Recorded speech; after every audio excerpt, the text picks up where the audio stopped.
अस्सलाम वालेकुम everyone, welcome back to my channel.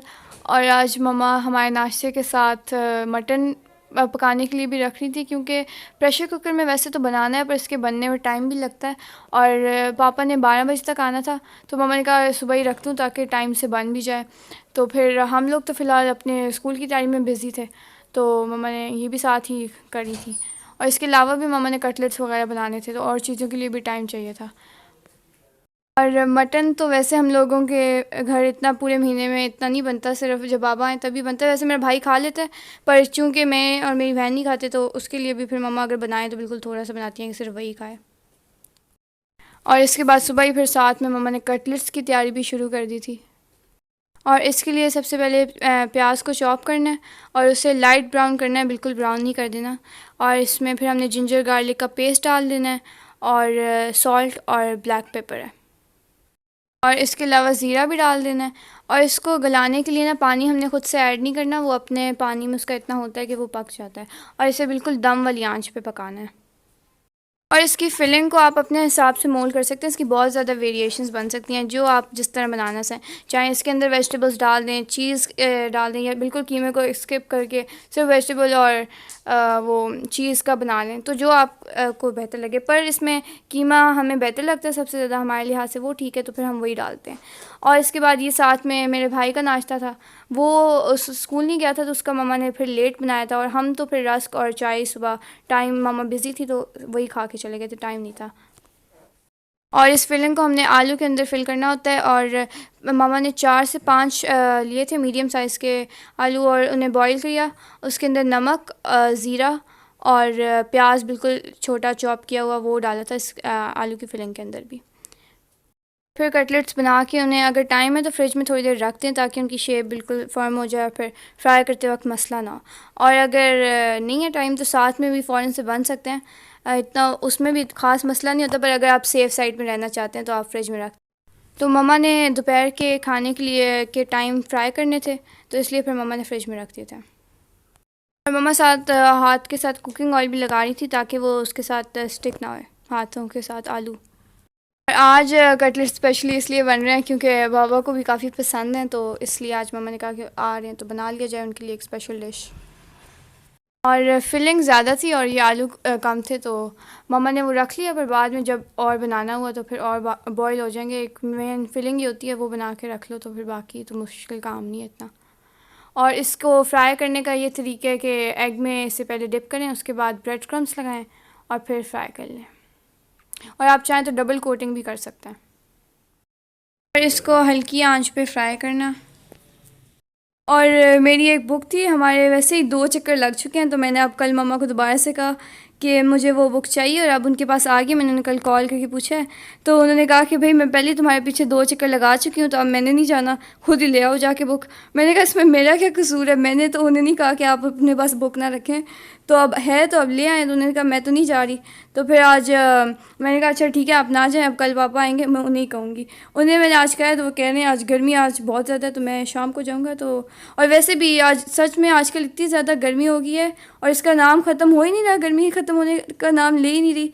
पर खैर कुछ नहीं कर सकते, अब अपने टाइम से जाएगी ये तो। और ये हमारे कटलेट्स रेडी हो चुके हैं। और इसके बाद जो मैं अब सब्ज़ी की क्लिप डाली है, ये मम्मा गई थी वैक्सीन लगवाने, तो उसके साथ ही लेकर आई थी। और वैक्सीन की तो मैंने आखिर में लगाई है, पर ये सीक्वेंस मैंने कहा सब्जियों इसके बाद मैंने सब्ज़ी बनानी है, तो वो उसका फिर सीक्वेंस के लिए मैंने कहा कि वो मैं पहले लगा देती हूँ। और फिर साथ में मम्मा हमारे लिए भुट्टा भी ले आई थी। हम लोग वैसे छल्ली कहते हैं, आप भुट्टा कहते हैं, छल्ली जो भी, तो समझ तो आ गई होगी देख के जो भी चीज़ है वो। और इसके बाद ये मम्मा भिंडी काट रही हैं, आज मम्मा ने साथ में ये सब्ज़ी भी बनानी थी। और सब्ज़ियों में सबसे ज़्यादा फेवरेट जो है ना भिंडी है। जब भी भिंडी बनती है तो मतलब मैं तो बहुत ज़्यादा खुश होती हूँ सब्ज़ियों में भिंडी को देख के। और साथ में मम्मा ने शलजम भी काट ली थी। इसको तो आज तो नहीं बनाना, पर इसके शलजम के पराठे बनाने, तो मम्मा ने कहा जब मैं काट ही रही हूँ तो साथ में ये भी काट लेते हैं, आई हुई है तो। इसके बाद अब मम्मा ने भिंडी इकट्ठी सारी चीज़ें डाल के बना ली थी। तो मैं उन्हें कही थी कि आप इसे यूजुअली तो अलहदा फ्राई करती हैं, तो वो क्यों नहीं कर रही। तो वो कही थी कि आज मैं वैसे ही काफ़ी ज़्यादा थक गई हूँ, वैक्सीन के लिए भी गई थी और सुबह से काम में लगी हुई हूँ, तो फिर आज इकट्ठी मम्मा ने फिर सारी चीज़ें डाल के बना लिया था। और आज फिर साथ में मम्मा ने सलाद और रायता भी नया नहीं बनाया, क्योंकि वो भी कल का बना हुआ था। और फिर मम्मा ने कहा उसे ज़ाया करने से अच्छा है कि हम खा लें आज वो। और अब बस रोटियां बन रही हैं। और आज जो रोटियां हैं वो पतली भी हैं और छोटी भी बन रही हैं, क्योंकि नॉर्मली तो मम्मा इस तरह करती हैं कि उनकी रोटियां काली भी हो जाती हैं, तो उन्हें कोई ख़ास फ़र्क नहीं पड़ता कि रोटी कैसी बन रही है, क्योंकि वो हमने खानी होती है। तो आज पापा आए हुए थे तो उन्होंने उनके लिए फिर वो खाते हैं, छोटे पेड़े की खाते हैं, पतली चाहिए होती हैं उन्हें। तो फिर मम्मा आज बिल्कुल ध्यान ध्यान से बना रही थी। तो मैंने तो उन्हें नहीं कहा कि आज आपकी रोटियां काफ़ी चेंज लग रही हैं, क्योंकि फिर उन्हें गुस्सा आ जाना था मेरी बात पे। तो खैर मैंने व्लॉग में तो कह दिया, अब सुन लेंगी वो बाद में खुद ही।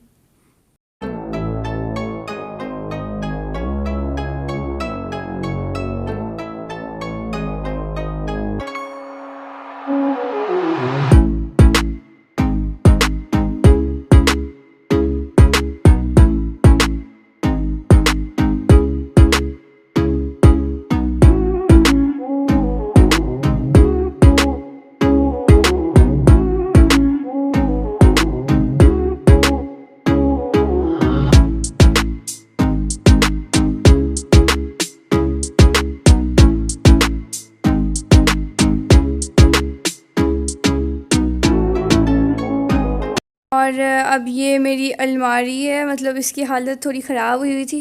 और मम्मा अगले दिन ऊपर आई तो उन्होंने कहा कि ये क्या हालत बनाई हुई है, तो इसे ठीक करो। तो अब ऑल्टरनेट डेज़ में हम स्कूल जाते हैं, तो आज मेरी थी ऑफ था, तो मैंने कहा कि ठीक है आज बना लेते हैं, वीडियो भी बन जाएगी और काम भी हो जाएगा साथ ही। तो अब ये जो है शू का सारा रैक है और इसमें देख लें हालत बड़ी ख़राब है। तो अब सबसे पहले मैंने इन सारी चीज़ों को बाहर निकाल के तो अंदर से इसको सारा साफ़ किया था। और मम्मा कह रही थी कि अलमारी तुम लोगों की ख़राब हुई ना, क्योंकि जिस तरह गर्मियाँ सर्दियाँ आती हैं तो एक दफ़ा वो हमारी साड़ी खुद सेट करके देती हैं। और वो कहती हैं तुम लोग इसे मेंटेन आराम से रख सकते हो कि जो चीज़ उतारो तो वापस वो हैंगर्स वगैरह में लगा दो, जो मैं अगर आपको कपड़े इस्त्री वगैरह करके देती हूँ। तो हम आते हैं और वो ऐसे ही अंदर फेंक देते हैं, तो फिर ज़ाहिर सी बात है ख़राब तो खैर होनी है। तो और साथ में मेरी बहन की जो है उसकी कबर्ड की मुझसे ज़्यादा बुरी हालत थी, पर मम्मा ने उस दिन आके सिर्फ मेरी खोली और देखी, तो फिर आज मुझे सेट करनी पड़ी। और जब आज मेरी हो रही थी तो उन्होंने उसकी भी जाके खोल ली, तो उसकी फिर मम्मा ने कहा कि अब तुम्हारा अगला नंबर है, तुम अब करोगी सेट। और फिर मैंने कहा कि आज तुम ना करना, क्योंकि उसने मेरी वीडियो बनानी है, और फिर जब जिस दिन उसकी सेट होएगी तो उस दिन फिर मैं उसकी बना लूँगी। व्लॉग के लिए मैं आजकल कंटेंट ढूंढती रहती। और मम्मा कही थी कि जाके भाई की अलमारी देखो कितनी अच्छी सेट हुई होती है।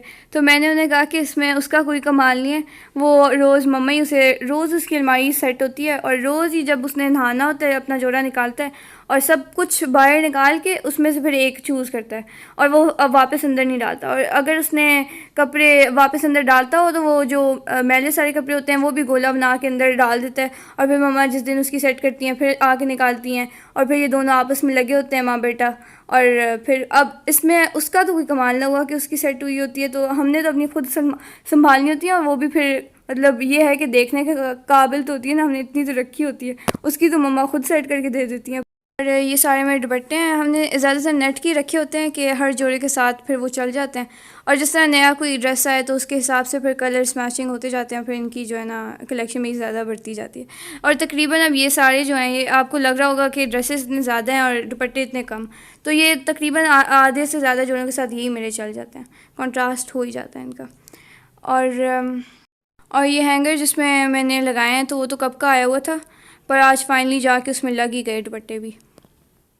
और मेन बस शू को ही सारा सेट वगैरह करना था, तो कपड़े जो हैं वो ज़्यादातर तो हैंग हुए थे, जो थोड़े बहुत नहीं थे तो उन्हें बस हमने कर। और ये जो ऊपर वाला रैक है तो ये मैंने इसको पहले ऐड नहीं किया था, इसमें बहुत सारे बैग्स और पता नहीं क्या क्या डाला हुआ था, तो वो भी मम्मा ने निकाल दिया था। और इस साइड पे मैंने अपनी बुक्स वगैरह रखी होती हैं। तो बस मेरी कबर्ड अब सेट हो चुकी है, ऑर्गेनाइज़ होगी। और अब ये मम्मा जो है वैक्सीन के लिए गई हुई थी, तो वहाँ पर भी मम्मा ने क्लिप्स बना लिए थे। और वैक्सीन के साइड इफ़ेक्ट्स आज सच शुक्र है मम्मा को तो इस तरह नहीं हुए, कोई बुखार वगैरह कुछ भी नहीं हुआ। ये मम्मा की सेकंड डोज़ थी और फर्स्ट डोज़ में भी मम्मा को अल्हम्दुलिल्लाह कुछ भी नहीं हुआ, साइड इफ़ेक्ट्स नहीं हुए थे। और आजकल फ़ेक न्यूज़ ये वाली भी फैली हुई है कि पता नहीं 2 साल बाद बंदे मर जाएंगे। तो पहली बात ये है कि फ़ेक न्यूज़ वाले को ये कहाँ से पता चला है कि 2 साल बाद इंसान ने मरना है, कहाँ से 2 साल बाद की खबरें ला रहे हैं ये। और कुछ भी नहीं इस तरह होता। और अपने आप को और दूसरों को सेव करने के लिए और अपनी नॉर्मल रूटीन पे हमने कभी आना भी है या नहीं आना, तो बस चुप करके वैक्सीन लगवाएं सब लोग।